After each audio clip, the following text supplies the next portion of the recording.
Hey folks, Jason here. Just wanted to talk about something that's become a real hot button topic for some reason amongst worship leaders these days and worship teams, even in congregations. And it's about the song Good Good Father. I even recently commented on my own Facebook about the fact that I didn't do Good Good Father for Father's Day and somehow life still went on. My conversation that I had was simply more of a reflection about the fact that so many people were commenting around Father's Day about, gee, I wonder how many people are going to do Good Good Father for Father's Day.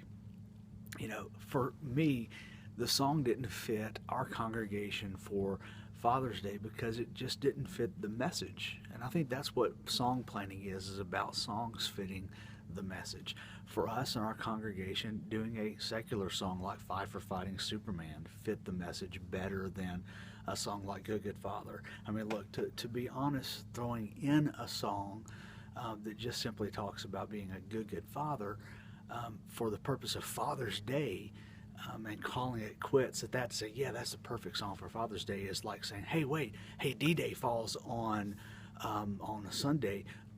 Let's do all of our songs in D. So that's where my point with doing a song just because it's Father's Day and it says Father is. Now, I'll digress. I want to encourage Pat Barrett and Tony Brown, because if you don't know those two names, we so often say, good Father, Chris Tomlin. No. Long before there was Chris Tomlin with Good Father, who did, by the way, a great, phenomenal job with the song, we tend to tear that brother down way too much. And for why, I don't know. Very few of the people that ever tear down Chris Tomlin have ever spent a moment of time with him to know how humble the man can be, how much he really cares for his fellow worship leaders and cares for your hearts and prays for many of you. So I'll digress on that fact. But Pat Barrett and Tony Brown, the guys that wrote Good Father, man, I just want to raise them up for creating a great, solid song, because Good Father is that. And the reasons that we choose to pick apart the song are for frivolous reasons. It's too repetitive. Why can't we say you're a good father? Why do we have to say it's a good father? We make fun of that. Well, I wanted to shed some light on that just from some recent conversations that have been had. It's this thing about being repetitive. It was even related back to it being likened to celebrate, Jesus, celebrate, about being repetitive. Number one, if we cast out all songs that are repetitive, then we really need to cast out most of the book of Psalms, because so many of those things are repetitive. But if we exegete a lot of the things that we read, we understand that being repetitious with certain lines and certain phrases were important. When we talk about God, and when God was talked about in biblical times, it wasn't just that he was holy, because that word in and of itself is so important. It wasn't that he was holy. It wasn't even that he was holy, which the Bible references him being holy, and the Bible references him being holy. But he was holy. Now, why was there a need for that repetition to be 3 times? Well, we can go on and talk about how there's power in threes. We even do this with our own children sometimes whenever our kids come up to us as they're young and they just need affirmation of something, and they feel like, they fail on an exam or something. I say, Dad, I just blew it, and I'm just horrible because I didn't do a good job on my test. And you want to tell them, son, you are a smart kid. No, listen to me. You are a smart kid. Son, look at me. You are a smart kid. Why do I need to say that? Because I want them to hear me. Even whenever we talk to our spouses and we say, through the course of the day, if you've been married for 10 years and you say, I love you, and then your spouse says, I love you too. Well, do you lose meaning when you say that? No, but there's sometimes that if you just were to say, no, look, I love you. No, listen, I love you. You're saying, I want you to hear this. So for repetition to be there to say not just that you're a good father, but you're a good father, that's saying something. It's not being repetitious for the sake of a song. It's saying, look, no, I need to say this to you. It's who you are. It is who you are. It's who you are. And I'm loved by you. That's who I am. Yeah, that's who I am. That's who I am, because let me tell you something. There are voices that are out there screaming much louder than any repetition in a song is, and it's the voice of the deceiver that wants to convince you that that's not who you are. And that voice is going to scream loudest in the middle of the night, in the middle of the day, and going to tell you quite often that you're not a son, you're not a daughter of our God.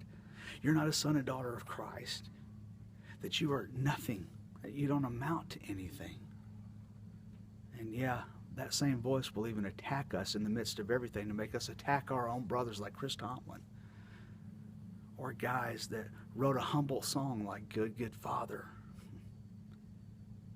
Sometimes we need to shout a little bit louder than the voice that seems to be talking the loudest, the one of the deceiver.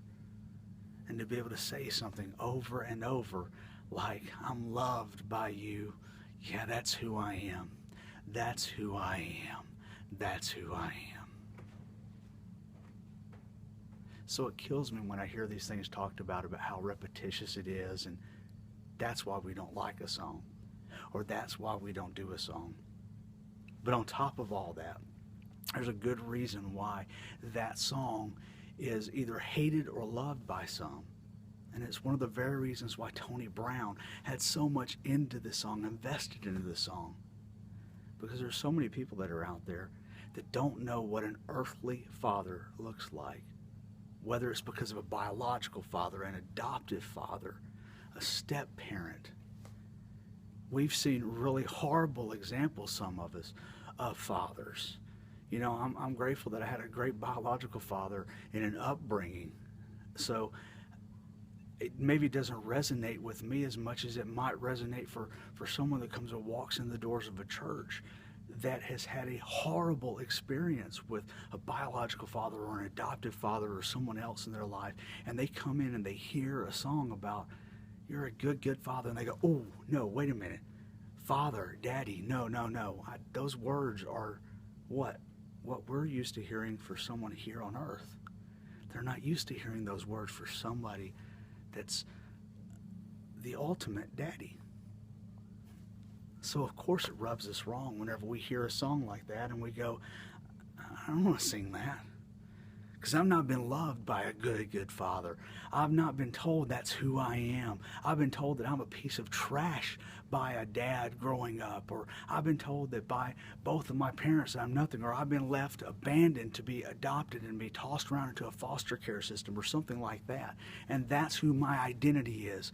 So to hear words to say I'm loved by you, that's who I am. That's who I am. So maybe it is a little awkward for some.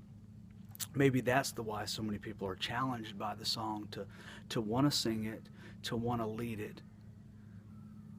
But I come back to this.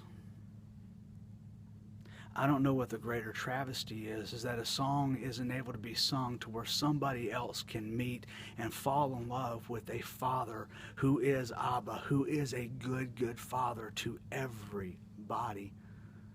Or the fact that we as worship leaders and as Christians are tearing down our brothers who have written that song.